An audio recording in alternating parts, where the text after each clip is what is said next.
Man, I'm feeling that beat today, people. I don't know what it is, but anyway, it's the PML Wrestling Show. As always, the PML crew. Homeboy Malloy, Steve in the back. I know he's trying to, hide and all that kind of stuff, but he's trying to make us look and sound good. I'm Rich Lopez. Robert Price is always with us. Before we get started into our show and I get all to the important questions, non-wrestling related, like what's Malloy going to drink, just want to let you guys know that we have Johnny Moran coming on at 7:30, a guy that kind of introduced us to the business, and he's still going strong. So he'll be on at 7:30 till about 7:59, so pretty much half of the show. And we can't wait to get, it's been a long time since I've talked to him, so it's going to be a fun time indeed. So we're looking forward to that. But we're obviously going to talk wrestling like we always do beforehand. I know we had to watch Wrestlemania 23, so we're going to hear our thoughts on that and how we would rebook it. But first, as always, homeboy Malloy, how's my man doing? Yo, what up? What you sipping on? This week I'm sipping on Breaker Brewing Smooth. Where'd you get that from? Breaker Brewing, dude. We went there to eat this weekend. It was awesome. Good Fun food, time. good conversations, and the beers to me. I know you're not a big IPA guy, but they were off the chain. That's good. That was a great time. We went out for dinner. We had a triple date. We had homeboy Malloy's wife Sam, my fiance Christine, and then we had Ashley and Daniel Dunn joining us. So it was the first time we got to hang out in a very long time. Probably since the wedding season, right? In August. Yeah, I would have. Yeah, that's the last time I think we were all together. Exactly. So that was a good time. Like you said, it was a great conversation, great drinks for the non-pregnant people, and then great food as always. That's what I was there for, of course. But yeah, man, it was nice to see you. I can't wait to hear. I mean, we kind of talk. We try to go off the script here, but obviously when it comes to graphics, I got to get some information. Wrestlemania 23, dude, you got me with a lot of question marks. I can't wait to talk about that. But before we get into that, Steve, how you doing, man? Hanging in there, boys. How was your week? Pretty good, man. It was, Good. still early in the week, so it was good, but the weekend was great. So I got to relax all Sunday. So that was great. What are you sipping on? Just a couple of Bud Lights tonight. Oh, there you go. Keeping it classy as always. I got the half and half twisted tea. This should knock me out, so I should be able to carry the show. Well, do my part in the show. My bad. The real question is, why are you not drinking the peach Crown Royal? Dude, shout out to Christine. Got shipping from Delaware to our house in Sawyerville, Pennsylvania. 2 bottles of Crown Peach. That shit's not cheap. So shout out to Christine. And B, shit sold out, so I don't know how she found it. The reason why I'm not sipping it is because I'm trying to wait for not saying our show's not a special occasion, but when it comes to like the weekly stuff, I'll just drink something that's casual.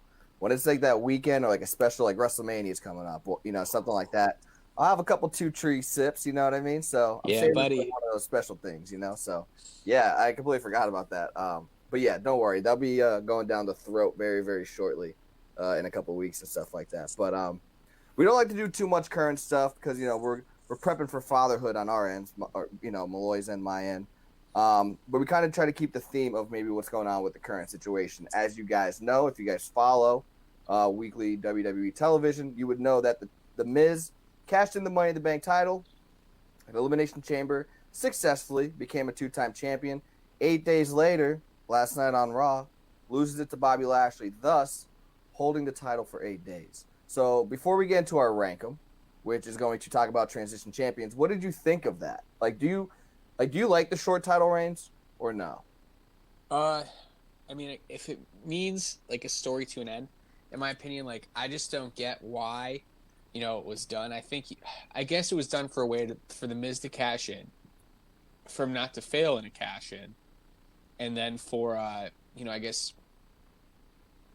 I don't know. I guess to have Bobby going as the heel champion in a Mania and then Drew winning it all over again. Yeah. That's the only thing I really see coming out of it. I hope it can go to a triple threat match at Mania. I think that would be awesome because I think The Miz deserves that spot versus being in a tag match against a rap artist. I would rather see Damian Priest versus John Morrison in a singles match and have Bad Bunny in his corner. That's cool. It's a good way to get that guy over. But I really think a triple threat match for the world title, to me, isn't a bad idea. It's a battle of, and Miz is the underdog in that situation too. But at the same point in time, it shows that he's the ultimate opportunist. An example of what he's previously done. So that's my thoughts on the matter. Yeah, no, I mean, that's actually a really good logical booking standpoint, because I agree, like, usually when it comes to transitional titles, it's a face losing to a heel to get another face the shot, but Lashley is not a face. Makes no sense to me. Or it's usually a transition of you're starting the feud. So if, like, McIntyre's going to lose to Miz on a cash-in, McIntyre's going to beat the Miz for it back at Fastlane or WrestleMania, whatever the next, big show usually would be, like you saw with Edge. Edge cashed in on Cena. Cena ended up winning it back at Rumble. Or I'm trying to think of like a cash in where it went the other way, or like another transitional champion would be like Mankind. Like Mankind, you wanted to get it from a face to a heel because Austin didn't want to drop to Triple H. So Austin loses to Mick Foley, who's willing to lose it to a heel. So, like, it's just weird to me in this one because there's no element of, like, The Miz was never in this storyline. And to be honest with you, at least in my aspect, Lashley was never in this storyline. Because it was always Lashley, was with the Hurt Business, and then McIntyre was with Sheamus. Miz was just doing stuff with Morrison. So, like, this dynamic just, like, literally got thrown at the wall. And, like, everything just happened so fast. So, like, I just think the booking end of it kind of hurt The Miz. Especially what the plan is at WrestleMania with him and Morrison going up against Priest and Bad Bunny. But it kind of sucks, too, because you're going to have two transition champions now based on, what the rumors are saying in the articles with, Miz only holding it for 8 days, and now Lashley's only going to hold it till essentially WrestleMania just to give McIntyre the big push or the big title win that he kind of deserved at 36. Yeah, and that just brings up to me in question, too, is like they're saying a lot with, having a match with Brock Lesnar at Mania. So what do we think with that? Do we think Lesnar's back? I'm sorry, I don't know anything about technology. Sorry about the feedback. You're good, bro. Make sure when we get to another portion of the show, everything's on and working okay. But you're a smart man. What do you think? What do you think about Lesnar? Where does he fall into this, or does he not even fall? Yeah, into this again, I wouldn't even bring Lesnar in at this point because it's just way too. So in the month and a half left till Mania, you already have the triple threat dynamic, which obviously they're avoiding because we just talked about how Miz is not even going to be in the title picture. So why would you even bring Brock into this? Like, I think it's just way too much. Now, if you do Lesnar to come back and and he's going up against the entire Hurt Business or something like that, and then granted McIntyre's not going to get his big moment at WrestleMania, but you do McIntyre versus Sheamus like as the undercard, that's something that I would look into. But if you're bringing Lesnar into the title picture along with McIntyre, I just think that's way too much to me. Now, post WrestleMania, granted, I don't think Lashley's going to retain the title, but if Lashley does retain the title, I would love to see Lashley versus Lesnar and incorporate the entire Hurt Business, almost like what they did with Lesnar and Team Angle back in the Lesnar WrestleMania 19 run. Because it's a very similar thing. You have two tag champs and then the WWE champ, and Lesnar went through the tag champs, and then he went to the WWE champ. So, you all right, dude? What happened? Yeah, my wedding band fell off. Yeah. So I really think this is the busiest the WWE Championship has been in a year and a half. Makes sense, it's literally just been opponent, new opponent, opponent, new opponent. But it's been pretty much the same opponents over and over again. It's been Lashley, it's been Sheamus, it's been Randy Orton, mainly Randy Orton, Braun Strowman a little bit like in the hunt, I guess you would say. Yeah. But mostly it's been those three guys for the better course of a year. And now you have 3 potential matches with 1 month to go, and not one of them is being built yet. Yeah. So all we know right now is Lashley's going to be the champion going into Mania, or he's just the champion going into Fastlane. That could also happen too. That's another thing. That's the reason why I hate the Fastlane. I know I talked about it last week. Yeah. I couldn't stand it, but we don't even know what's going to happen with that pay-per-view being, thrown, the curveball being thrown with that pay-per-view booking. So I have no idea. But either way, we'll see how the next coming week or two, kind of falls out, because I think Fastlane's still 2 weeks away. And then obviously after that, we could pretty much go full throttle into WrestleMania 37, which will finally have crowd attendance. Granted, I think it's 50%, 25%. I forget what it is. But either way, it's going to be cool to see some fans there. But let's go into the rank 'em. So I kind of just touched on the transitional champions. Miz being one of them. But there have been other ones. And I think the reason why I chose these guys, just like, this is to you. Like, I chose Iron Sheik because he went from a face, he beat Backlund, lost the title, or won the title, to drop it to Hogan. So I picked a lot of people that, I mean, they're all pretty much heels in their run because they were losing it to a face to drop it to a face. And they're obviously within a month span. All these are within the 30-day, 30-day, 31-day month span, excuse me. So, like, Iron Sheik, he beat Backlund, lost to Hogan 28 days later. Yokozuna at WrestleMania 9, you already know that story, right? Like, he beats Brett, and then literally, like, I just put 5 minutes. It's probably actually shorter. I might be giving Yoko a little too much credit, but beats Brett at WrestleMania 9, loses to Hogan. Backlund in 94, beats Bret Hart for some reason, and then loses 3 days later to Diesel. Big Show in 02, he's losing he beats Lesnar at Survivor Series, and then at the Armageddon pay-per-view, he loses to Angle. And then obviously that's when the Angle heel turn happened. So like Angle was still a face when Angle beat him. And then obviously we have the Miz. Miz beats McIntyre. And I have, granted, Lashley's a heel, but in that match for some reason, I don't know what it was, Lashley was the face there to me. So out of all those, no matter how you want to rank them, it could be on popularity, it could be on the title reign, the moment of the of the win, because obviously all these people kind of beat a face. You give me the rank them from 5 through 1. The Molloy rank them. All right, 5 through 1 for me is number 5 being Yokozuna. I think that's the worst transitional the worst booking ever for transitional champion. Yeah, I agree with that. Then I got Big Show. I just think that time for Big Show in that span he just didn't deliver for me then. But I agree with that. That's my number 4 is Big Show. Number 3, I have Bob Backlund. And then number 4, I have the current Miz. And then number 5, I have Iron Sheik. And not just because I'm wearing his T-shirt.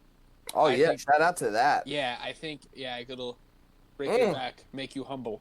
There you go. I just really think that was the start of Hulkamania, and he was the perfect heel to go up against Hogan for that. Okay. Wait, so you went 1 being the worst? No, 1 being the best. 1 was the best, and Yokozuna was the worst. The best. Did I not understand the question correctly? No, you did. But when you started giving me the countdown, you went 1 to 5. You just said Iron Sheik at number 5. So you're saying Sheik should be number 1. Yeah, Sheik should be number 1 because that was the best. That was the start to Hulkamania. Yeah. I mean, yeah, of course. That's probably the most, like you said, notorious transition. It's probably the one that saved wrestling, honestly, at least in the WWE eyes. Because Backlund wasn't the guy to be marketable in 83, 84.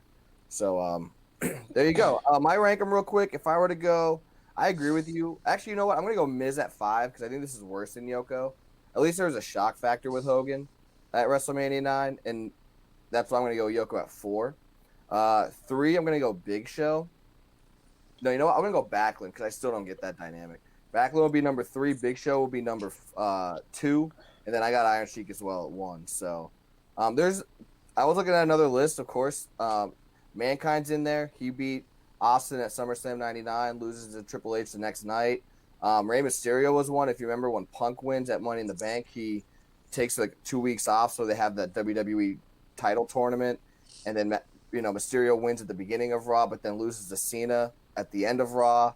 So, like, that's weird. Edge is considered a transitional champion when he cashed in the first time in 06. I don't agree with that, but, whatever. Like, I guess technically that is true. I'm sure there's a couple other ones, especially when it comes to cash-ins of Money in the Bank. But there's ones outside of this that I'm sure a lot of people, are probably questioning why they're not on the list. But, again, I went from a heel wrestler beating a face to drop it to another face within a month span. So, Iron Sheik, baby. Sheiky, baby. And what's up? What's going on? I was going to say, I watched Young Rock because I listen to what you say to me all the time. You know what I mean? I take your word. And I watched the first 2 episodes, and Young Rock's actually really, really good. So it's really funny. Yeah. Because, no one really ever knew the dynamic between Rocky Johnson and The Rock. Yep. And I think that's really how it was. Oh, I think that's how most if Orton were to do one, right? Like Orton and his dad, it's the same era. I I feel like even if Flair did one too, I think it'd be a little bit more. I think you'd have to do it from like Reed Flair's perspective because I think he'll probably would have been the nicest about it. Yeah. But no, I completely agree with you. It's just that generation. You got to work for every date that you got. The best is like, Dad, why is our car more than our house? Yeah, exactly. That was cool because you got to live the gimmick, brother, like we used to. No, I'm only kidding. So let's go into WrestleMania 23. We got 15 minutes approximately until Moran comes on. So if you guys are tuning in for that, it will be on shortly.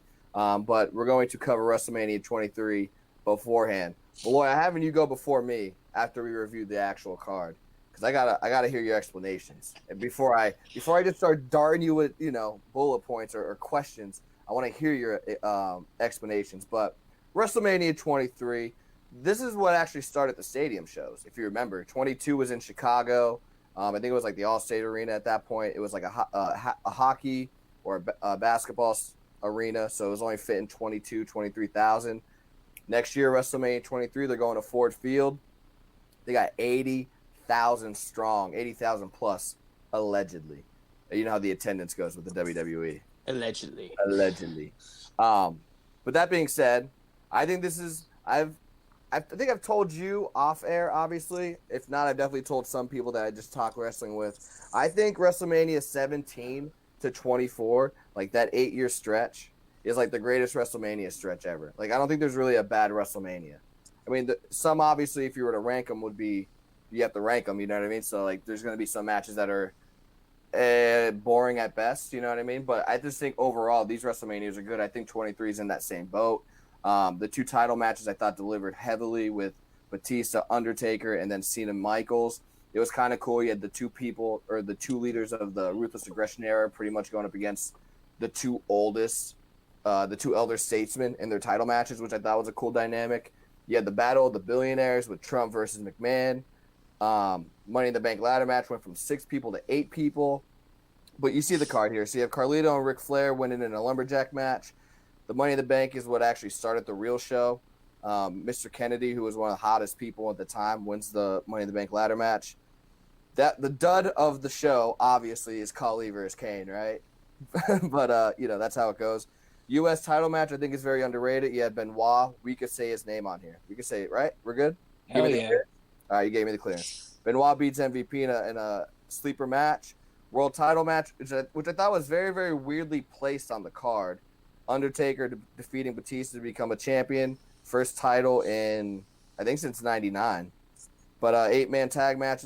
I think this was a cool way to get multiple people on the card. The originals of ECW against the New Breed. Originals win there. Battle of the Billionaires, you had Lashley versus Umaga. Lashley wins, thus McMahon's going bald, proving that the homie does not have a toupee. So that's always great. Divas title match was a Lumberjill match. So you had a Lumberjack match and the Dark match, Lumberjill match for the bathroom break. And you had Melina beating Lashley, who I think was on the cover of Playboy that year. Then the main event, you had Cena. Oh, what do you mean, yes? You saw it? You pervert? No. I just remember listening to the commentary. Okay? Oh, okay. I just want to clarify that. I mean, I don't think you're a pervert, but I was just joking. But anyway, Cena defeating Michaels in the main event. So, Ford Field, Detroit, Michigan. It's the first time they're at WrestleMania since WrestleMania 3, which is regarded as one of the best WrestleManias also. What'd you think of the card? Hold on. Question. Yeah, question. Where are you? Back. Answering a question for our up-and-coming guest. Okay. So, the card itself, I thought was really good and really couldn't be tweaked. So, I came up okay. with just... I look at we redo this. I look at it this way. It's like another world. It's like how there's a bunch of universes in the DC universe. This is World Malloy. And this is what happens in my world. This is Malloy Mania. Yeah, what it is, baby. Real quick on the original card. All right, because you said it was really good. Give me the Malloy rating. I would say it's an 8 out of 10. Those shows, like you said, from from WrestleMania 17 to WrestleMania 24. Even WrestleMania 25 itself really delivered to me. Garbage, but 26 is good. So like you take 25 out, that's even a better stretch. But I guess the HBK matches, and all of them kind of save it. Yeah, they really do. Yeah. All right, so just going through my card, I think I had the opening contest of being Carlito versus Ric Flair. Wait, can you not see it? I could read them off. It's coming up, so Oh, I yeah. know them. I remember them, most of them to that extent, until You it comes should. up. I got some Yeah. questions, but go ahead. So I got Carlito versus Flair, opening contest of the show. Flair, Flair for Carlito. Carlito wins, puts over, Flair puts him over in that mentor role. Like, I taught you, I want to see the best in you. And I thought it was a good match. Okay. Money in the Bank match, I have Matt Hardy versus King Booker versus Orton versus Edge versus Mr. Kennedy versus Chavo Guerrero. I think there's just too many people. There's too many. I like a smaller match size for that, like a 6-man. I think is better instead of 8. Makes sense.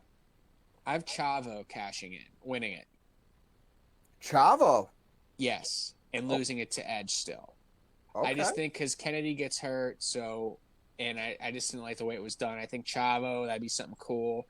And Chavo was a hell of a wrestler. He's the only person really out of that group, who never really got a major push. Yeah.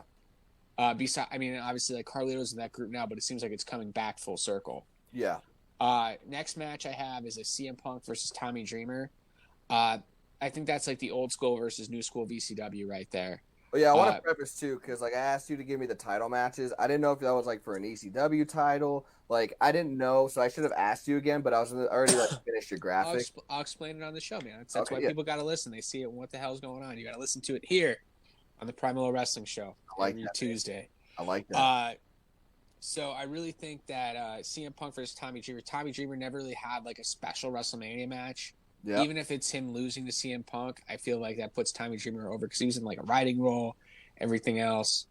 I have Undertaker versus Batista. Wouldn't change a thing. That was a perfect match. That's a hard match. Taker looks in the best shape of his career in that match.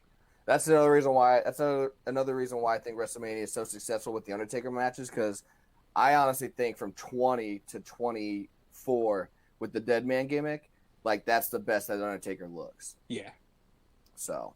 Next match I have RVD versus Finlay. Just too hard. It's a hard hitting match. Okay. Just kind of like a filler. RVD, it's just a way to put him on the card because I feel like not having him there, not utilizing him wouldn't be good. Makes sense. Battle of the Billionaires. I have Kali versus Umaga. Yeah, who's face and who's heel in this? You putting Umaga as a face? Like, are you doing a double turn or like? So I'm having Kali still be like the face, but he's just a big guy who doesn't say anything. Okay. Donald, because in that case itself, Donald Trump needs to do all the talking. So does McMahon. You don't really need talkers. You just need someone to, I guess, issue the violence, issue the beating. So it's like two separate entities. Imagine if one of them were one. Like, if Kali had the charisma of Donald Trump, he would have, he'd be 15-time world champion. Yeah. And same thing for Umaga. Well, maybe Umaga would have got there anyways, but I still would have had McMahon, getting his head shaved. And also want to point out, Trump was given stimulus checks 12 years ago. Word, you're right. He was making it rain $100 bills. He was, That was awesome. That was definitely a tax write-off, by the way. Oh, 100%. He's like, yeah, I'm going to put a I don't pay my taxes anyways, so I'm just going to put $1,000 out there, use that as a write-off. You're right. All right. You're right. Whatever. Dude, it's we can make jokes, dude. We might get canceled now. Nah, dude. This is a show where we talk wrestling and have jokes and drink beer, dude. Like I'm not gonna take everything you say at your word, unless it's this WrestleMania card. Because this is my word. This is my written word. Your word is bond when it comes to the show. But then I have HBK versus Chris Benoit for the United States title. It was never done before, and I think still putting Benoit over. Ooh. I just think that would have been a really good match because we were obviously supposed to see Eddie versus Mike Rivera. Just wants to let me know this is a safe space. Thanks, Mike, and I hope you're well, man. Wow, exactly. Hope you're doing well. Thank you for that comfort. So then we have Benoit winning. Benoit versus Guerrero could have been such a great match. Divas title match, Melina versus Ashley, same thing. Just put all the girls on the show. Main event match, Bobby Lashley versus John Cena. Let Bobby Lashley get the title. Yeah, I mean that's the match that you see, I think, in that July of that year anyway. So you're just pushing it up 3 months anyway. So, just before I'd say Lavera, just before Moran comes on. I mean, your card's not bad now that you explain it. I just find the placement of the like if obviously I would need to see like your long-term angles when it comes to like RVD Finley, because I'm like, you sent me that, I was like, I hope this mother effer is a typo. And then like I didn't know what the title matches were, so I'm like, I hope this isn't for like some sort of title. Thank God it wasn't. But again, even if it was, it's your universe, it's your world, dude. I just live in it, and that's in that sense. Just like And I'll put the ECW title on the card, and it'll be RVD versus Finley for the ECW title. All right, there you go. Thank you. That makes a little bit more sense. So, all right, so I was living in your world in the Malloy Mania. You're gonna live in my world with the Lopez Mania. So I got the dark match. I got Flair winning a battle royal. It's a way to get everybody on the show instead of a lumberjack match. I hate that. But I got Flair last eliminating Finley, but other people I just do the final five. Masters, Sandman, Elijah Burke.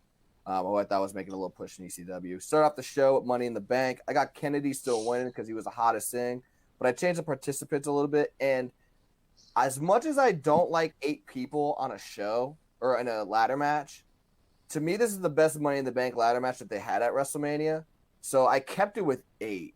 And like I said, I think 6 is the perfect amount, but 8 is because I like this. This is my favorite one so much. I'm just going to stick with the 8 people. I got Matt Hardy, Jeff Hardy, Shelton Benjamin, Carlito, CM Punk, MVP, Chavo. I just think that they're the most talented youngsters in that 07 year or 06 year going into 07. Again, I got Kennedy winning, and hopefully he could actually successfully cash in because I hate the way they took it off him. Kane and Great Khali. Kane needed a monster because of his movie. Easy booking. I actually have Kane beating Khali, though. United States title match, I got Benoit versus Lashley. A lot of people think of Lashley as a meathead or a monster guy. But he's actually a great wrestler, so I actually would want a nice, stiff wrestling match with this. And I have Benoit going over because I have Lashley going into the main event picture after. It's the case of Lashley looking good but losing, so he can go to the next level. ECW triple threat match.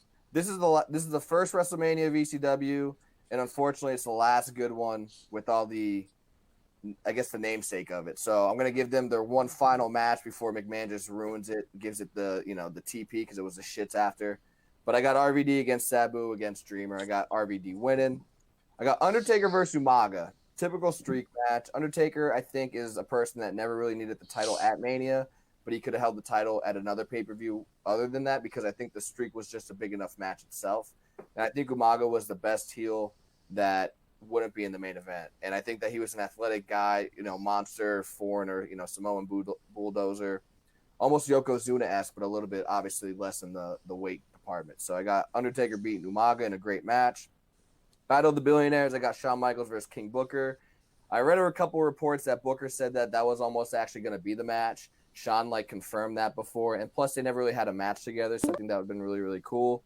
And that would have gave the King of the Ring match some credibility. Divas match, Fatal 4-Way instead of a Lumberjill match to get 4 people on. World Heavyweight title match and WWE title match. Like I said, I like the 2 matches back to back. I got Batista against Randy Orton, and then John Cena against Edge to culminate that 06 feud. Moran, what is And up? look who it is. I didn't know if I was live or not. I was like, Oh, you're good, dude. You're good. My bad. Malloy hogged up all the WrestleMania 23 booking, so I had to speed talk, but we could talk about mine next week on the show. How you doing, man? good. How about you guys? Good. Real quick, everybody, let me do an official introduction because I just spoke really quick. We got John, the Dark Horse Moran now, right? Yeah. We can't say the man. Come on now. You That's guys right. would do So WWE. I met you. The man is always in our hearts. That's right. I was just saying, always in my heart because that's how I met. I know John West really had a field day with that comment. I was like, all right. I was cool with it. I shared it like 3 times. That's awesome. How you doing, man? How's everything going? Pretty good. I mean, it kind of stinks with like COVID. There's not much wrestling going on, you know. I was going to ask you that. Like, have you been able to do any shows? Yeah, so I have Camp Leapfrog and basically Titan Championship Wrestling. That's the only ones that are really running. Titan runs out of Jersey, and Camp Leapfrog also runs out of Jersey. So Nice. So you're still making those trips, man, huh? yeah, always. I don't miss those. I always think about that. I always think about that Virginia trip we had to do. Oh yeah, that was fun. That's like, I'm not gonna lie to you. That's what kind of like ruined it for me. So I give you so much credit, man. So much credit. That was just an overall bad experience. No, you're right. You really, yeah, we had to chalk that one up as a loss. Shitty bookers. Yeah.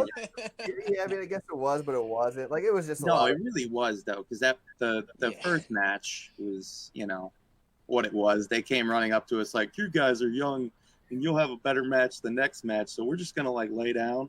Yeah. And they did just lay down. It was brutal, right? Yeah. It was rough. It was rough. And then the second match was what it was. Yeah, you're right.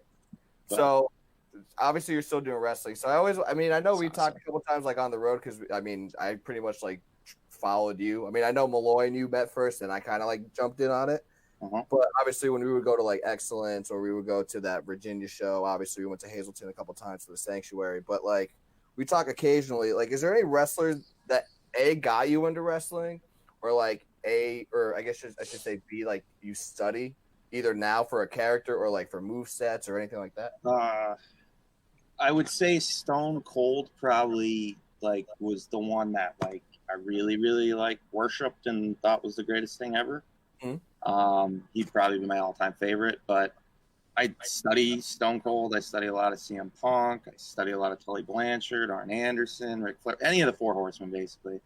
Yeah, But as far as like saying like they got me into it, I liked wrestling as a whole. Like when I was a kid, I just watched. My brother had Saturday Night Main Event tapes for me, like since I was little. So I've watched them over and over and over. I've watched Hulk Hogan versus Macho Man with James Buster Douglas as a ref, like probably way too many times. Yeah, that's an underrated match. That's awesome, man. It is a very good match. I love that match. I love the ending and the after match. There you go. Well, you got anything? Yeah, I'm just saying, man. So you started wrestling. What about you're in about 10 years now? No, God. No, I mean, I don't know. You can't really count amateur wrestling, but I've been professional wrestling for going on 6 years. All right, man. So 6 years, trained by John Trosky, right? Yeah. So you started off. So we met the man Johnny Moran back in 2016. 16, 17? Well, yeah, 2006. It was 2016. You know, I was a cubicle next to me. We worked for an Oh yeah, I undisclosed was gonna company. say, 'cause I was still teaming with Mike at that point, right? Yeah. Yeah. So you start off as a tag team. You make your way through to the tag team. You start to train some guys here and there. You made us for what we were. We thank you for that all the time. So we last cut off. You know, you were doing your thing as the man, Johnny Moran. So who is the dark horse? What is the dark horse?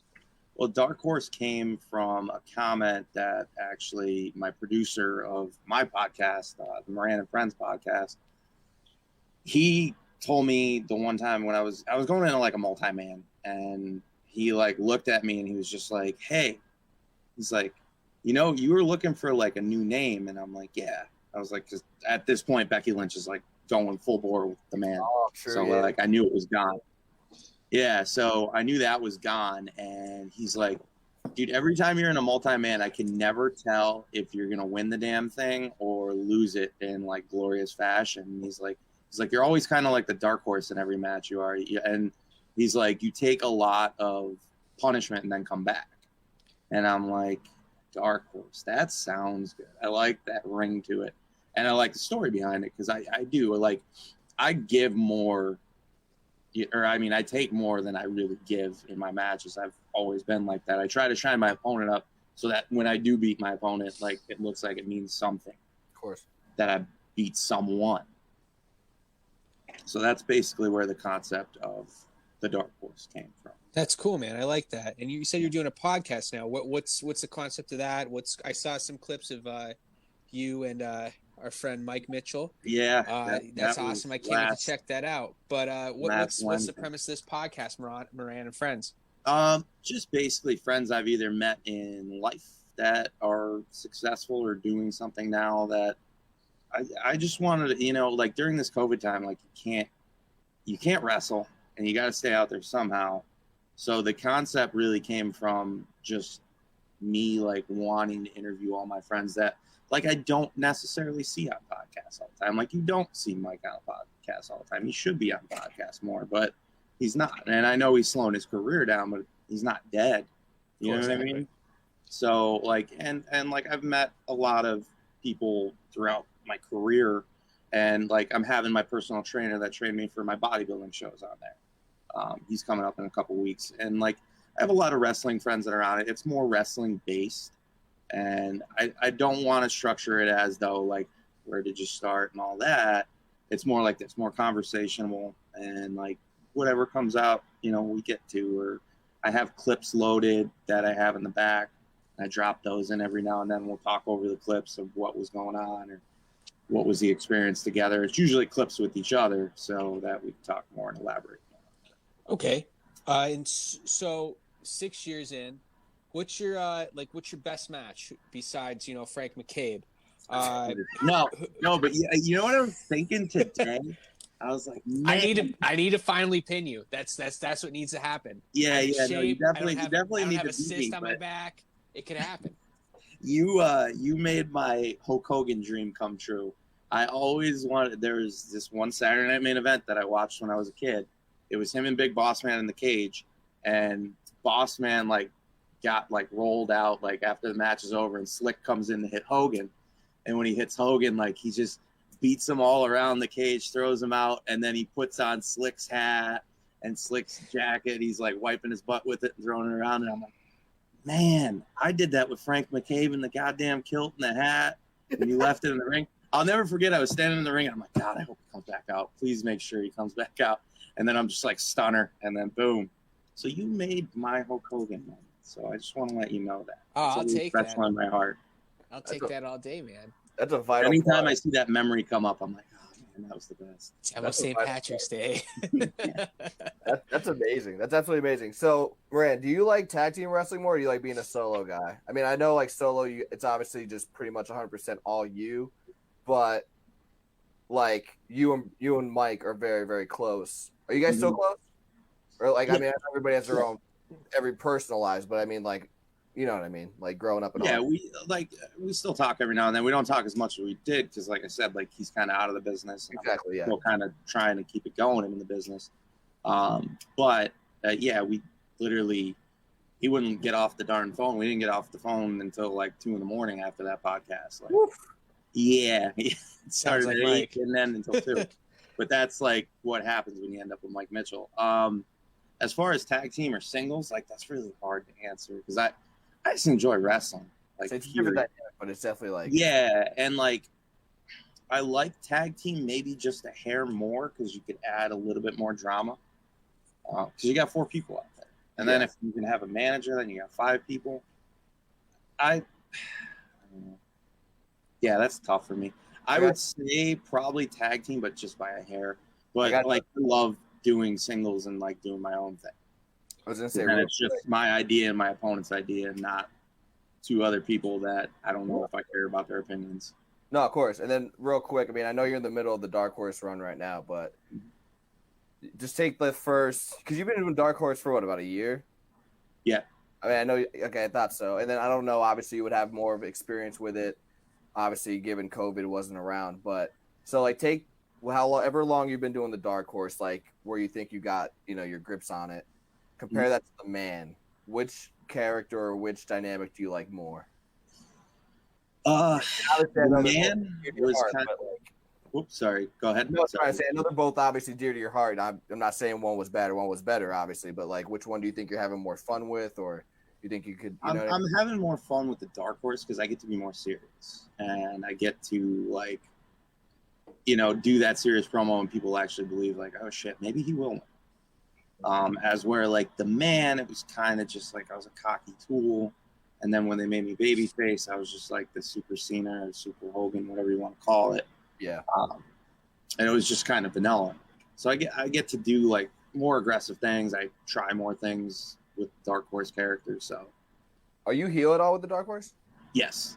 Like I remember one of your promos. I thought it was heelish, but I've only known you as a face. Like, Yeah, that's when Mike Mitchell was on my podcast. That's what he said. He's like, "You're the consummate baby face," and I'm like, you really are. Like when I saw that, like I said, I saw one of your promos as Dark Horse. I'm like, I've never seen him. And granted, Mitchell's been in the business way more than me. I've only done like 2 years, but I'm like, I never ever saw you as a heel. So, do you like being a heel more than a face? I mean, I know most wrestlers would say yeah because of the dynamic, but you're that super. It really depends on the match to me and the story behind it. If I could sink my teeth into it, that's what matters to me. Like if there's a story, if it's just going out there having a match, then I'd rather be the heel because I like to lead. But if like there's a story, I'll be babyface, I'll be heel, whatever makes the story work.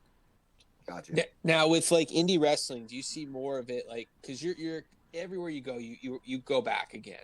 Mm-hmm. You know, you're always back. So do you see with promoters that you're being incorporated more in story, or is it most of the time still like, here's a match, you're in this match, and that's it? Like, or are you starting to develop more with because you're always like consistent? I try. Sorry, you were breaking up there. Sorry. I didn't say. I was just asking. So are you more story driven in a lot of these promotions, or are you just doing a lot of just matches? Like the promotions I like mostly like work for, like your Excellences, your Titan, New York Championship, PPW, Leapfrog. They're all story driven, and like they all kind of want a commitment at least of 3 months with you. Like most of these I've been at for like a year or more now.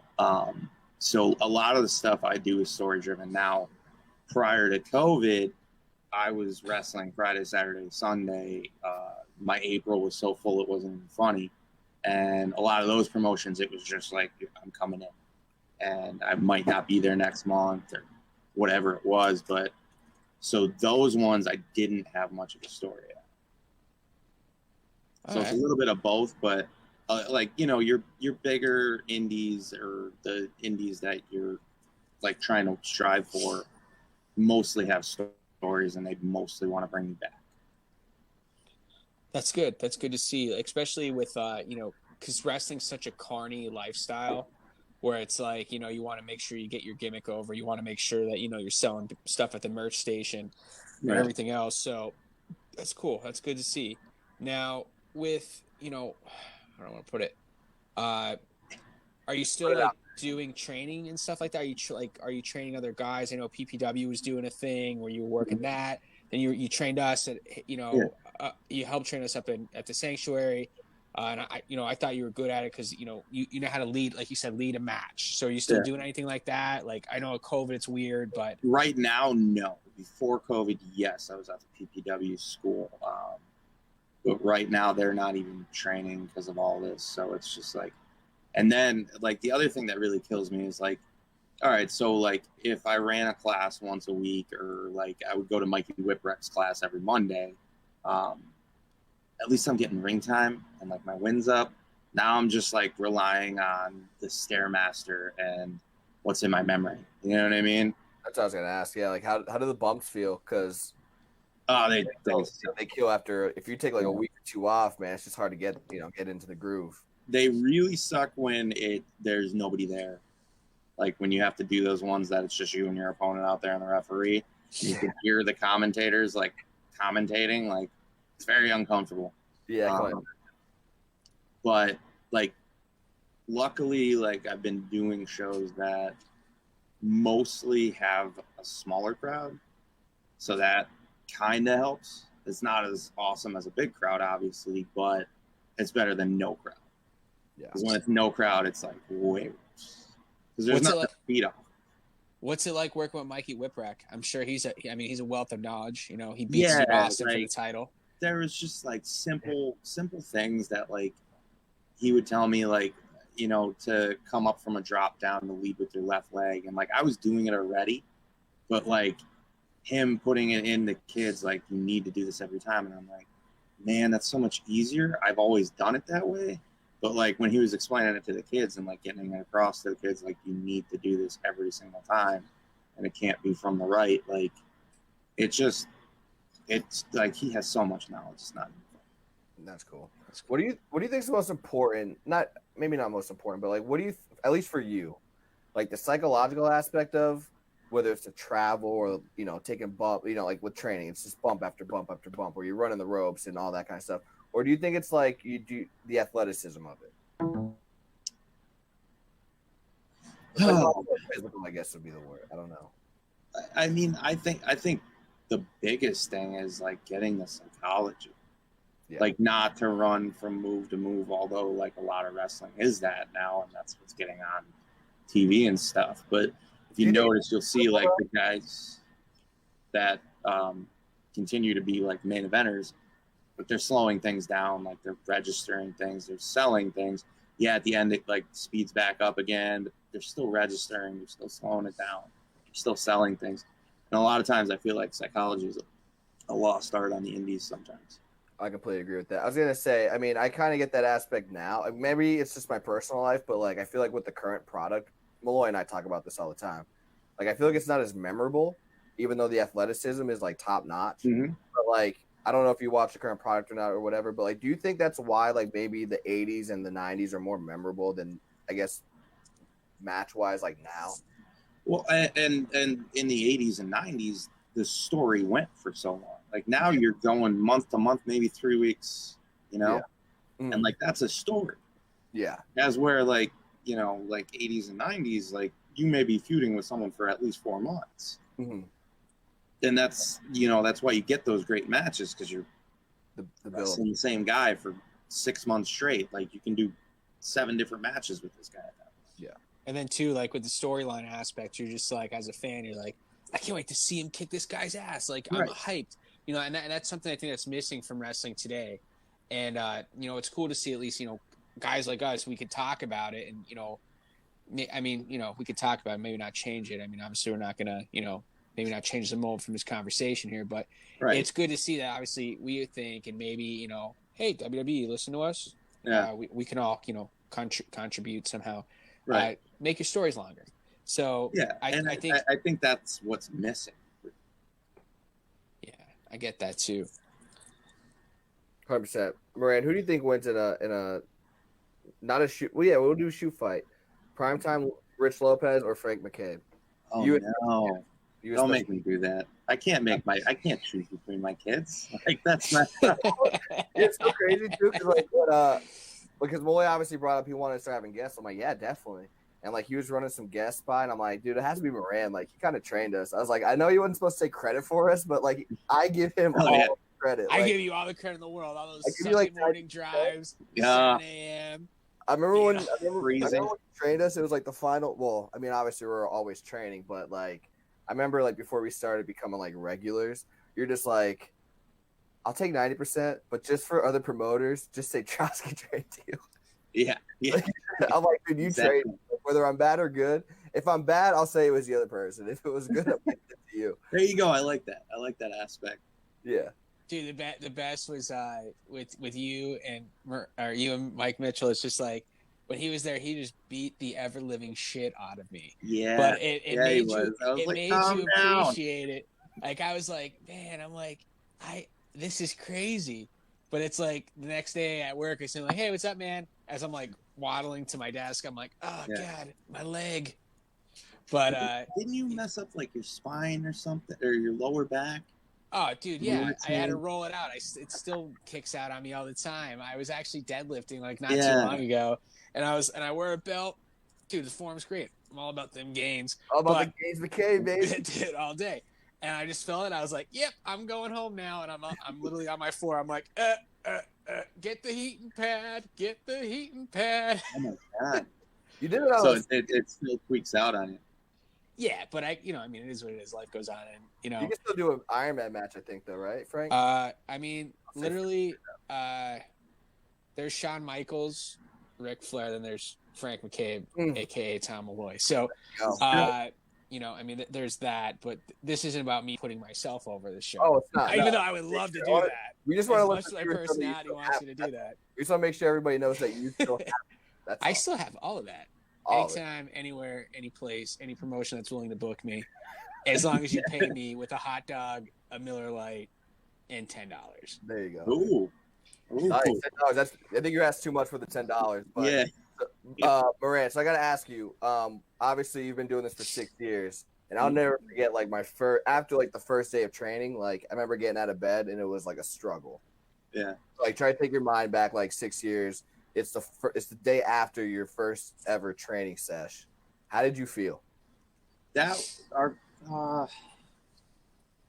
is a little different because I had we had like a full class, so it wasn't just. And you had That's what I heat in always your told you building? guys, like. Was it 2 hours? It wasn't 2 hours of just bumping feeds. Yeah, and that's what I always told you guys. There's only 2 of you. Like you're gonna get worn out. Like, don't kill yourselves. But like I had a class of like 8, so it was a little different. I wasn't as sore. I mean, I still had like the giant red mark on my lat from the ropes. Dude, The bumps underrated. weren't bad though, because like the ring was softer. You also had heat. Yeah, there was that too. Like we had heat in the building. We actually had to turn a fan on, crazy, and not because like it was 1,000 degrees. Amazing. Oh, that's great. I love wrestling, and I love the sideshow business of it. It's But it was behind a barber shop, or not a barber shop, a hair salon. So yes, because I was in that undisclosed location myself for a day, and then I was like, Were you? yeah. Oh yes, you were. Yes, You were. I went. I gave him like, I did the tryout. Then remember, prime time's like, I'm not doing that. I'm not going there. Bro, And I was $2,000. There's no way I'm doing it. I was full fledged, dude. I was main eventing How the people at the crowd. 5 years ago. I was main eventing WrestleMania. Could have been. But then I was just like, then I'm there in the class. I'm like, when Tom Malloy is the most athletic person in a room, that's when you start to question what is going on. Who's around you? You're like, oh man, no, and you're not Captain Charisma either. So I'm just like, oh god, You got charisma. You got charisma, kid. What are you talking about? But so yeah, but wrestling itself is super interesting. Yeah. So what's in store for the man, No. the dark horse, There you go. Johnny, or John Moran? Or Counselor Moran. That's what I am at Leapfrog. Yeah. So what's Leapfrog? What's that? It's basically a wrestling summer camp, but it's extended to all holidays now. Also, I don't know if you know Josh Barnett's Bloodsport. No? Yeah, maybe. It was originally Matt Riddle's Bloodsport, then he got signed to WWE. Yeah. Okay, so it continued on with Josh Barnett. So Leapfrog isn't doing a spoof, but we have Matt Mankowski, that's an MMA fighter for Bellator, I think he was. He is going to have his own frog sport. It's called Frog Sport instead of Bloodsport. And then there's Camper's Choice, which is the 20th, and that's the show I'm on. But the Frog Sport's either the day before or the day after. And where's that out of? New Jersey? Yes. Yeah. There's no fans though. Like the locker room's the fans. So that's another unique thing there. Like you plan your match or whatever, and then you got to sit in the audience, and like if you want to change something, you have like the match before yours to change it. You know what I mean? Like if we like talked about whatever, fine, but then we're sitting in the audience cheering the good guys, booing the bad guys, and then the match before us, we go to the back. So you have literally that match. So if that's a 5-minute match or 12-minute match, if you needed to change something, you only have that much time to change it. That's challenging too. I feel like that's kind of cool. It's a way for you to develop. Yeah, because usually that match before you're going over it like maybe twice or 3 times. Yeah, and then you're good. So Molly, where the hell did you go? It's hard being me. I get countless phone calls over ridiculous nonsense all day, every day. Because So, dude. Real quick, do you have any? So I know you said you have the 20th for was that Camp Leapfrog? You said Camp Leapfrog, and then I have Titan April 17th. there you go. So are they going back to monthly shows, or is that like Titan? I think is. I think Titan's coming back. I only know about the 17th show as of right now, but they run out of New Jersey, and it's like Tom's River, so it's like right near the beach. So Yeah. it's warmer down there. But also in November, their last show, I was in their like Rumble match that had like 40 people in it. And I was number 7, and I lasted until the end, and it was like 30 degrees out. It was awful. You're rocking the trunks only, right? Oh no, I had the singlet on for that one. I wish I had a snowsuit. Crazy. I had a massive headache for like that 2-hour drive home. Like I kept thinking, I'm like, man, did I get a concussion? Like I have such a headache right now. I was gonna say that's the thing I don't miss too. After like, I mean, granted, you worked way more high profile matches than I did, but I just hated the drive home sometimes, especially if I thought I did bad. Do you ever like think about that too? Like, do you ever think about your match? Like, oh god, if you don't, then I don't think you care. Yeah, that's exactly. Yeah. I mean, if you come back and you're like, that was the best and I'm awesome, then I don't usually talk to you. Yeah. But if you come back and you're like, what'd you see? What'd you think? Like trying to get better, like those are the people that I usually speak with. And then like when I leave, like that's all I do the whole entire car ride home. Like, oh, I should have did this. I should have did that. Maybe I should have said this to that fan. Like, yeah, I could have sold one more T-shirt. That's damn right. I should have sold one more T-shirt. So before we let you go, I have 3 questions for you. Oh. Well, actually, it's 2. Okay.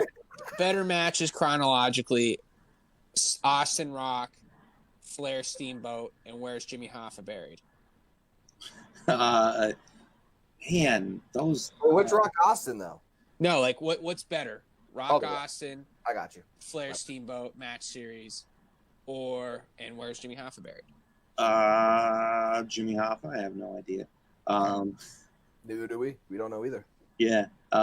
Now Flair and Steamboat, for a technical aspect, is probably the better match, because if you watch WrestleMania 17, there's massive whiffs through the whole match. Love the match. It's my favorite match, like one of my favorite matches ever.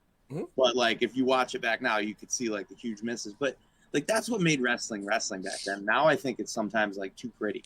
Like you don't see like a botch or anything. Like you're more or less seeing like a perfectly scripted match, perfectly done, and it's so perfect. Like you don't see the ad-lib stuff like they did back in the Attitude Era.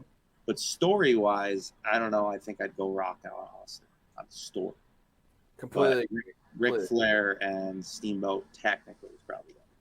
Completely agree. Moran, before we let you go, also plug your social media, and if you want to, I know you're doing the Moran and Friends podcast. Do you have anything else going on? Just want to make sure we cover all the bases.